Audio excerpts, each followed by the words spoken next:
I never believed that love could arrive without warning, without planning, without permission. I believed love belonged to people who were brave, certain, and unafraid of the world's judgment. I was none of those things. I was 22 years old when I met him. The evening was quiet, the kind of quiet that presses against your chest and reminds you how alone you are.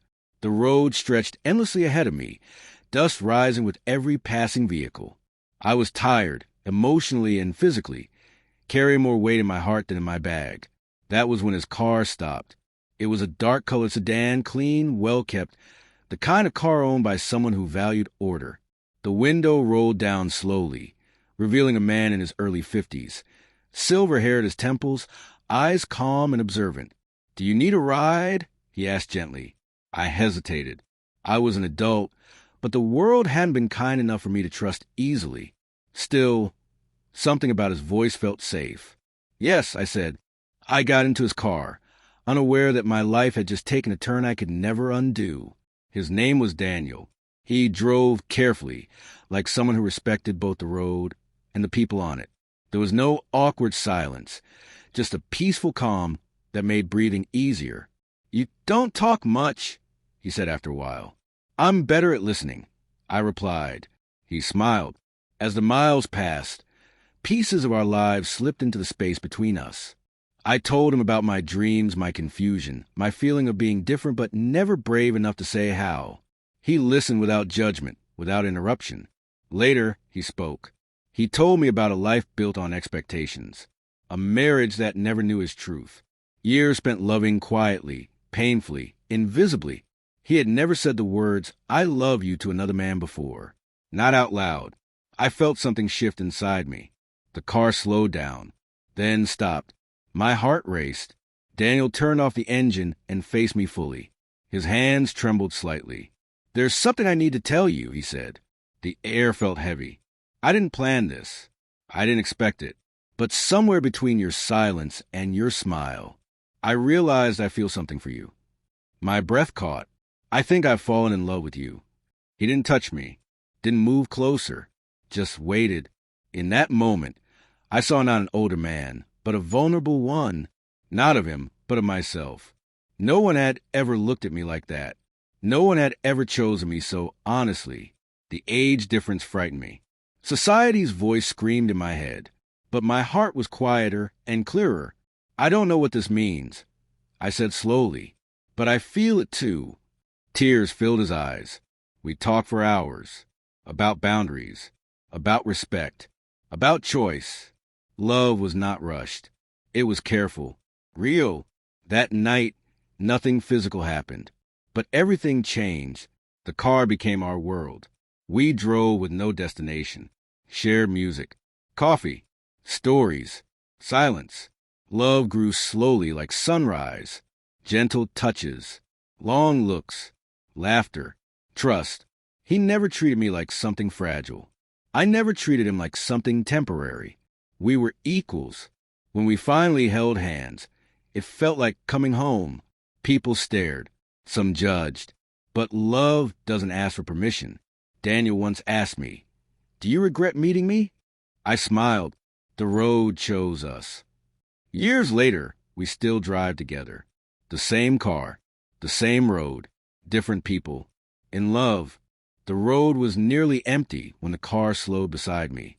I had been walking for over an hour, my bag slung over one shoulder, my thoughts heavier than my steps. Evening light stretched long shadows across the pavement, and the sky was slowly turning the color of tired blue. When the car stopped, I didn't turn immediately. I had learned to be careful. "Are you heading into the city?" a calm voice asked. I looked up. The man behind the wheel was older, maybe in his early 50s, with neatly combed hair touched with gray and eyes that held no urgency, only patience. He wore a simple shirt, sleeves rolled slightly, hands resting easily on the steering wheel. He looked like someone who had learned how to wait. "Yes," I said after a pause, "if it's not a problem." "Not at all," he replied. "Get in." The door closed with a soft click, sealing me into a space that smelled faintly of clean leather and coffee. He started driving without rushing, as if the road belonged to both of us now. "My name is Daniel," he said after a few minutes. I'm Adam, I answered. Silence followed, not uncomfortable, just present. The kind of silence that lets you breathe without explaining yourself. He didn't ask the usual questions. No, where are you from? Or what do you do? Instead, he let the hum of the engine speak. I found myself relaxing in a way I hadn't expected. You look tired, he said gently. I laughed quietly. I am, not just today. In general. He nodded, as if he understood more than I had said. I used to feel like that, he replied, like I was carrying something invisible all the time. That was when I first noticed it. How carefully he chose his words, how his voice never tried to impress. He spoke like someone who had spent many years listening instead of talking. As the car moved forward, the world outside blurred into passing lights and open fields. Something about the motion made it easier to talk. I'm 22, I said suddenly, and I feel like I don't belong anywhere yet. Daniel smiled softly. That feeling doesn't disappear with age. You just learn how to sit with it. I looked at him then. His face wasn't sad exactly, but it carried history, a life lived carefully. Do you ever feel lonely? I asked before I could stop myself.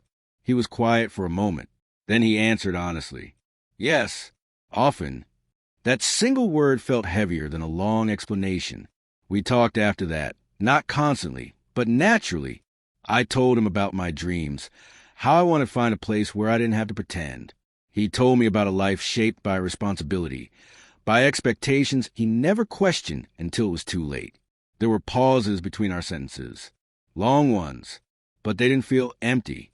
They felt shared. At one point, the road curved and the city lights appeared in the distance. Daniel slowed the car slightly, as if he wasn't in a hurry to arrive. Can I ask you something? He said. Of course. Do you believe that some people meet for a reason, even briefly? I thought about it, about how I had almost kept walking, about how different this evening could have been. I think, I said carefully, that some people meet to remind each other they're not alone.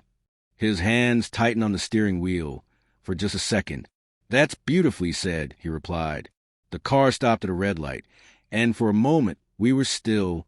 I noticed how close we were, separated only by space and circumstance.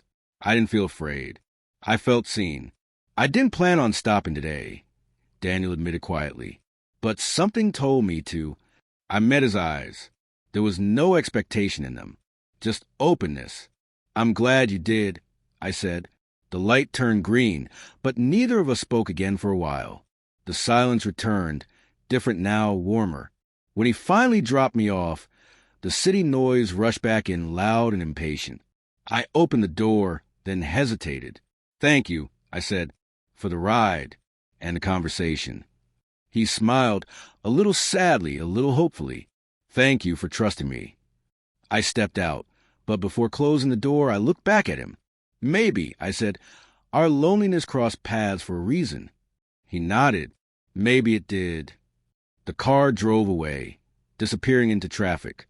I stood there longer than I needed to, feeling lighter than I had all day, carrying the quiet certainty that something meaningful had passed between two strangers on a simple road. And somehow that was enough. Adam had learned how to disappear without leaving a place. At 22, he moved through the world quietly, as if trying not to disturb it. He worked, studied, smiled when expected, and nodded to conversations that never reached his heart. On the surface, he was doing fine. Inside, he felt unfinished, like a sentence that had never been allowed to end. His struggle wasn't dramatic. It was slow, a constant sense that he didn't fully belong anywhere. With friends, he edited himself. With family, he hid parts of his truth behind careful words. He dreamed of a life where he wouldn't have to explain himself, where his silence wouldn't be mistaken for emptiness. Sometimes, late at night, Adam imagined a future version of himself who was brave. Someone who lived openly, loved honestly, and didn't feel like an outsider in his own life. That dream kept him moving forward, even when the present felt heavy. Daniel's life, from the outside, looked complete. He was 52, financially stable, respected, and composed. People described him as kind, dependable, and calm. What they didn't see was the long loneliness that followed him home every night. Daniel had spent decades choosing the safer path. He married young because it was expected. He built a life that looked right from every angle. What he never built was space for his own truth. His love, real, deep, and unspoken, had nowhere to go. After his marriage ended quietly, he lived alone, not unhappily, but not fully alive either. His days were structured, predictable. His nights were silent. He told himself he had missed his chance, that some doors were meant to remain closed. Then Adam entered his life. At first, it was subtle, just a conversation that lingered longer than expected, a presence that felt familiar in a way Daniel couldn't explain. Adam's quiet reminded him of his younger self, the boy who had once felt deeply and said nothing. Daniel noticed the way Adam listened, really listened, without rushing to fill the space. He noticed how his eyes softened when he spoke about his dreams, even though his voice carried doubt. Adam, in turn, felt something he hadn't felt in a long time: safety. Daniel didn't demand clarity. He didn't ask Adam to define himself or defend his uncertainty. He simply accepted what Adam offered, piece by piece. Their conversations became deeper, though neither of them pushed. Adam spoke about wanting to belong somewhere, not just to a place, but to a person. He admitted that sometimes he felt like he was standing outside his own life, watching others live freely. Daniel listened, his chest tightening with recognition. "I know that feeling," he said one evening.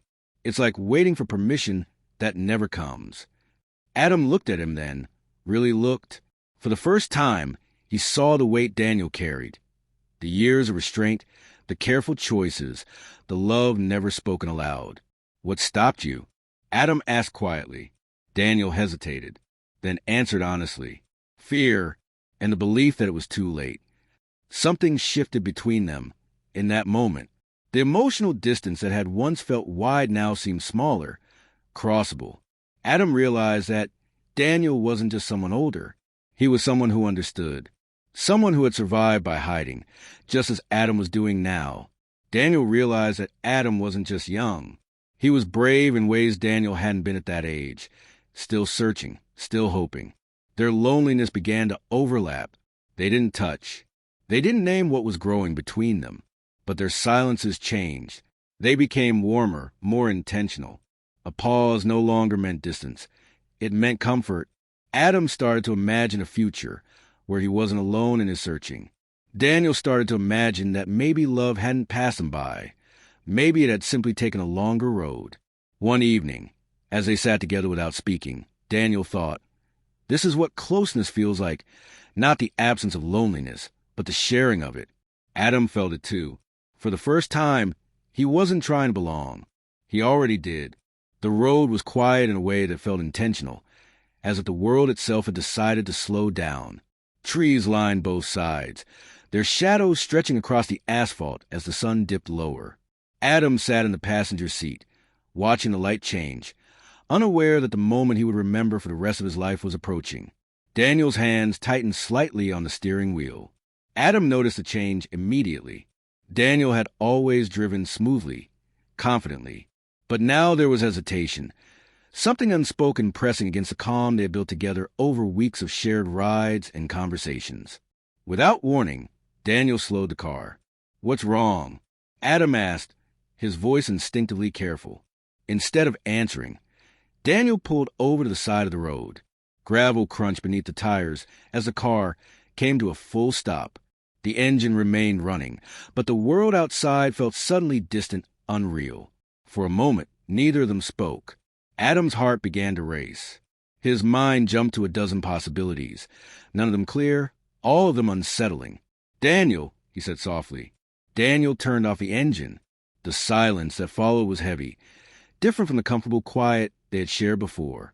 This silence trembled with uncertainty. "I didn't plan this," Daniel said at last. His voice was steady, but only barely. "I didn't even mean to stop here." Adam turned fully toward him now. "Then why did you?" Daniel took a slow breath, staring straight ahead. When he finally looked at Adam, his eyes were filled with something Adam had never seen before: fear. "I'm afraid that if I don't say this now," Daniel said, "I never will." Adam's chest tightened. "Say what?" Daniel swallowed hard. Years of restraint, of silence, of choosing safety over truth, seemed to press down on him all at once. "I care about you," he began. "More than I should, more than I expected." Adam froze. Daniel raised a hand slightly, not to touch, but as if to pause a moment. "Please, just let me finish." Adam nodded, his pulse loud in his ears. "I've lived most of my life believing feelings like this were something to manage, not express," Daniel continued. "I told myself that wanting was dangerous. That love, real love, was a luxury meant for other people." He laughed softly, without humor. "Then you sat in this seat." Adam's breath caught. "I tried to ignore it," Daniel said. "Tried to convince myself that this was just companionship, just conversation. But it isn't." He finally said the words that had been burning in his chest. "I've fallen in love with you." The world seemed to stop. Adam stared at him, shock spreading through him like cold water. He felt rooted to the seat, unable to move, unable to speak. His mind screamed questions. How? Why? What does this mean?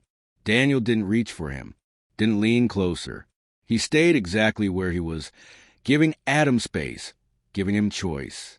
"I know the age difference," Daniel said quickly, pain flickering across his face. "I know how it sounds. I would never want to make you uncomfortable or feel trapped. If this changes how you see me, I'll accept that. I just couldn't keep pretending I felt nothing." Adam finally found his voice. I didn't expect this." "I know," Daniel replied quietly. "I didn't expect it either." Adam looked away, out the window, trying to steady his breathing. His thoughts collided. Fear, confusion, disbelief. Yet beneath it all, there was something else. Something warm. Something undeniable.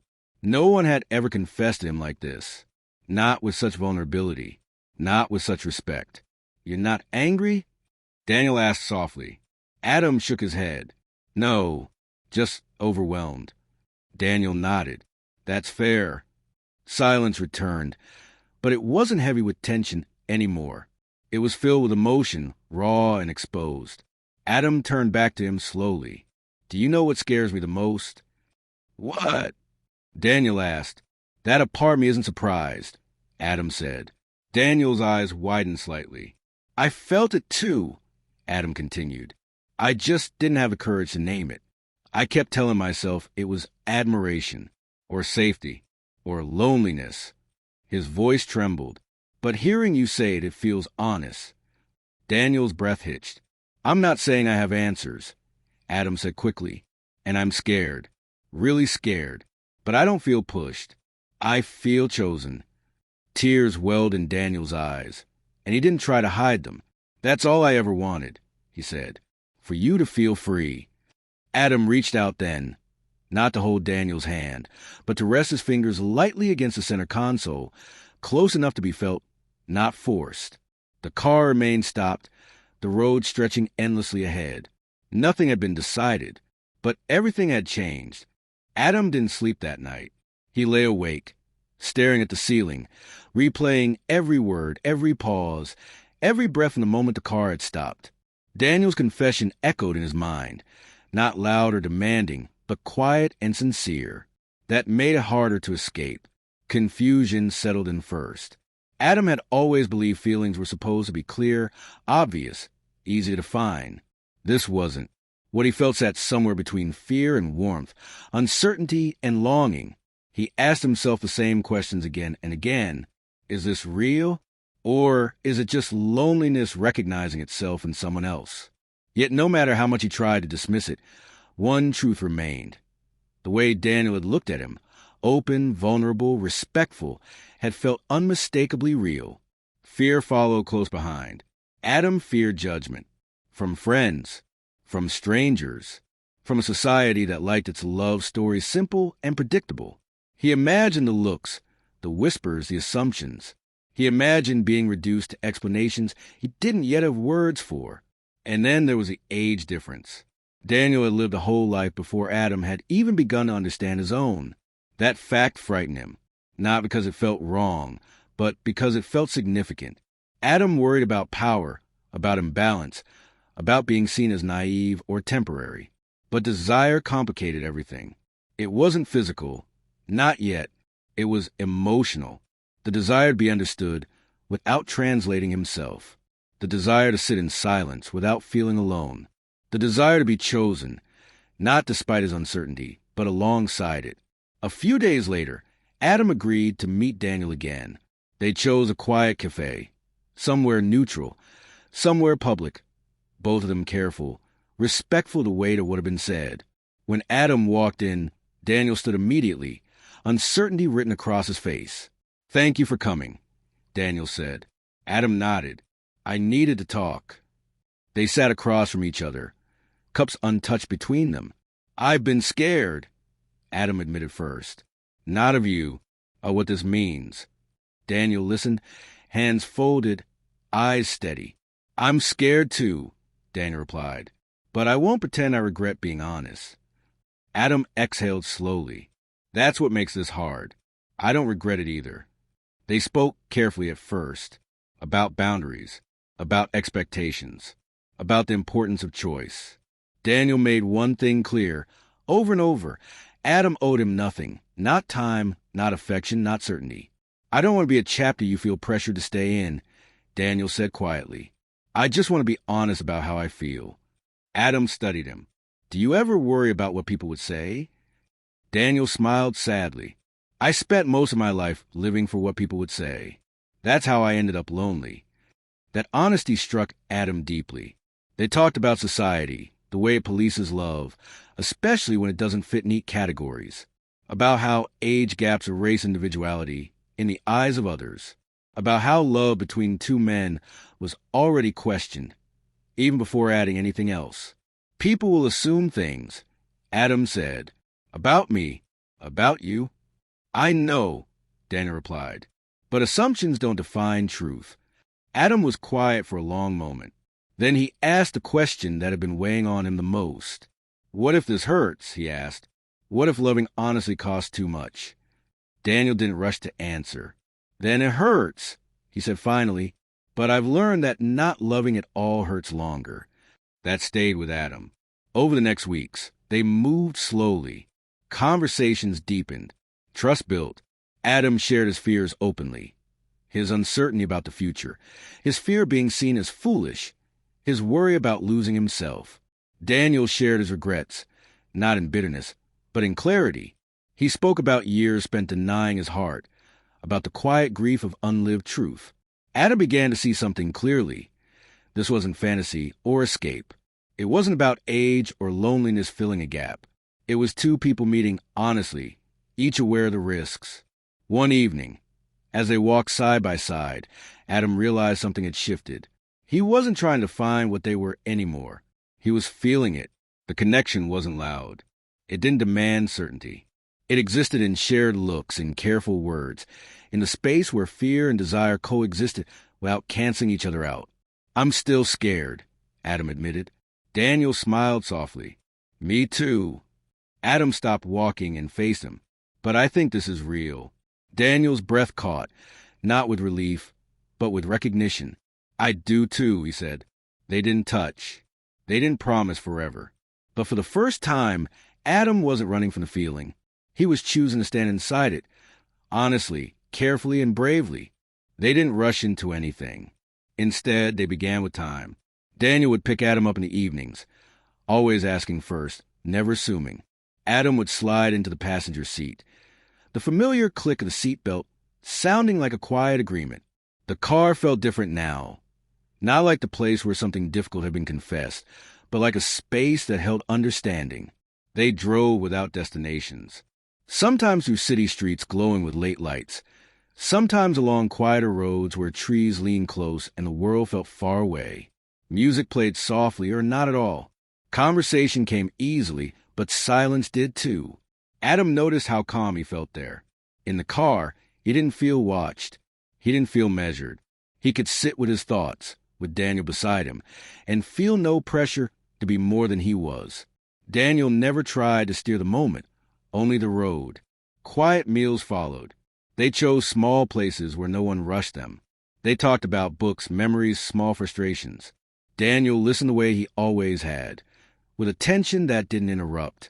Adam found himself opening up without planning to, sharing stories he hadn't told anyone else. Daniel spoke, too, about the younger version of himself who had once believed life would be different, about the long years where love had been something he imagined but never reached for. "There were days," Daniel admitted once, stirring his coffee slowly, "when I convinced myself I didn't need anyone. That wanting was weakness." Adam looked at him. "Do you still believe that?"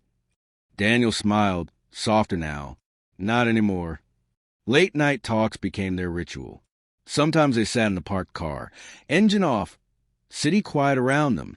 The world felt paused there, as if time respected what was growing between them. They talked about fears, about mistakes, about what it meant to live honestly. Adam confessed his worries, about being judged, about being misunderstood, about losing himself in something bigger than he was ready for. Daniel never dismissed those fears. "You're allowed to take your time," he told Adam. "Love isn't a race." That word, love, was spoken carefully, never dramatically, never to claim, only to acknowledge what was slowly, undeniably forming. What surprised Adam most was the absence of shame. He had expected guilt or secrecy heavy with fear. Instead, what he felt was quiet dignity. Their connection didn't ask to be hidden. It simply asked to be respected. When their hands brushed accidentally, neither pulled away. When their eyes met, the moment lingered, not hungry, not urgent, just present. The car became their constant. It held their laughter when a song reminded them of something ridiculous. It held their silences when words weren't necessary. It held their vulnerability when the outside world felt too loud. Adam realized that inside that moving space, he felt safest being honest. One evening, rain tapped softly against the windshield as they sat parked beneath a streetlight. Daniel rested his hands loosely on the steering wheel, not looking at Adam, but fully aware of him. "I don't want to rush you," Daniel said quietly. "I don't want to take anything from you." Adam turned toward him. "You're not." Daniel looked surprised. "You give me room," Adam continued. "That's rare." Daniel exhaled slowly, as if something heavy had been released. Love didn't arrive with fireworks. It arrived with consistency, with Daniel remembering how Adam took his tea, with Adam checking in when Daniel seemed distant, with shared jokes that only they understood, with patience.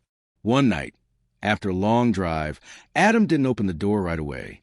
He stayed seated, fingers resting in his lap, heart steady. "I never thought love could feel this calm," he said. Daniel smiled gently. "Neither did I." Adam reached out then, not hurried, not unsure, and rested his hand over Daniel's. The touch was simple, intentional, full of meaning. Daniel didn't move away. The car remained still, but everything inside it felt alive. In that quiet space, between the dashboard lights and the rain-softened air, Adam understood something clearly. Love didn't always demand grand gestures. Sometimes it just asked for a seat beside someone who was willing to stay. And Daniel was. Adam felt it first, not all at once, but in quiet moments when the world pressed too close. A lingering look from a stranger, a careless comment overheard in conversation, a question from a friend that felt harmless on the surface but sharp underneath. "So how old is he?" Adam learned quickly how much people wanted explanations for something that felt natural to him. Some reacted with curiosity, others with thinly veiled judgment. A few offered concern disguised as advice. "Just be careful," they said. "Make sure you know what you're getting into." Adam knew what they meant. He also knew they didn't see what he saw. Still, doubt crept in. Late at night, alone, Adam questioned himself. Am I being naive? Am I choosing something complicated just to feel understood? He worried about the future, about change, about time, about whether love could remain equal as years passed. Daniel carried his own weight. Judgment came differently for him, more quietly, but no less sharply. Old friends who noticed a shift in his happiness. Colleagues who asked careful questions. Family members who sensed something unspoken. He had spent most of his life avoiding disapproval, choosing safety, staying silent. Now, loving Adam meant choosing visibility. There were moments when fear tempted him to retreat, to protect Adam from scrutiny, to protect himself from disappointment. He worried about being seen as selfish, about being misunderstood, about holding Adam back. One evening, after a long day, they sat together in the car, parked beneath a pale sky. Neither of them spoke at first. The familiar space felt heavier than usual. "What's wrong?" Adam asked gently. Daniel hesitated, then answered honestly, "I'm afraid of hurting you." Adam turned toward him.